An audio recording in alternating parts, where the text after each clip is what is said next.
মুসলিম জাতি শহীদ হতে জানে, পরাজয় বরণ করতে জানে না। যতদিন ফিলিস্তিন স্বাধীন না হবে ততদিন মুসলমানদের লড়াই অব্যাহত থাকবে ইনশাআল্লাহ। নিষ্ঠুর ইসরায়েলি বাহিনী ফিলিস্তিনের গাজায় একের পর এক নিষ্ঠুর গণহত্যা পরিচালনা করছে। আপনারা লক্ষ্য করেছেন এই গণহত্যার লক্ষ্যবস্তুতে পরিণত হয়েছে নারী এবং শিশুরা। এই গণহত্যার লক্ষ্যবস্তুতে পরিণত হয়েছে ফিলিস্তিনের সাধারণ জনগণ। কিন্তু আমরা প্রতিবাদ জানাচ্ছি, আমরা বিক্ষোভ মিছিল করছি। সারা দুনিয়া এই হত্যাকাণ্ডের বিরুদ্ধে, এই গণহত্যার বিরুদ্ধে, এই নারী নির্যাতনের বিরুদ্ধে, এই শিশু হত্যাকারীদের বিরুদ্ধে ফুঁসে উঠেছে। সর্বশেষ আপনারা লক্ষ্য করেছেন গতকাল যে ত্রাণবাহী জাহাজে নৃশংসভাবে হামলা পরিচালনা করা হয়েছে। 500-র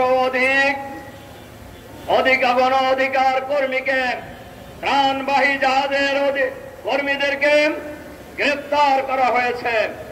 আমরা ইতিমধ্যেই লক্ষ্য করেছেন বিশ্বের প্রায় অধিকাংশ দেশ ফিলিস্তিনের স্বাধীনতার পক্ষে মত দিয়েছে। ফিলিস্তিন গাজাকে আলাদা রাষ্ট্র হিসাবে স্বীকৃতি দিয়েছেন।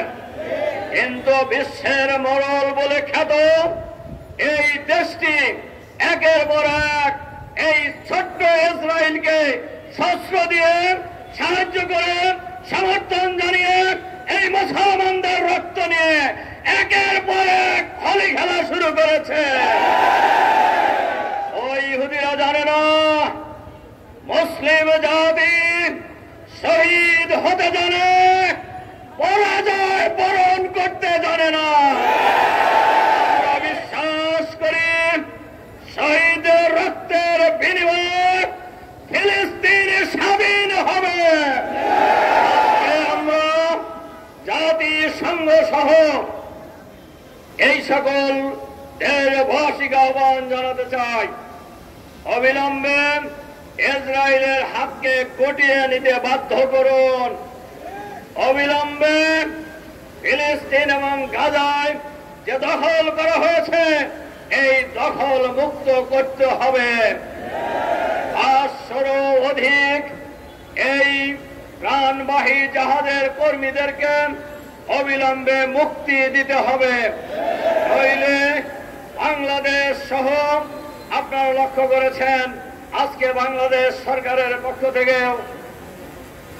ইসরায়েলের এই গণহত্যার নিন্দা জানানো হয়েছে, তাদেরকে মুক্তি দেওয়ার দাবি জানানো হয়েছে।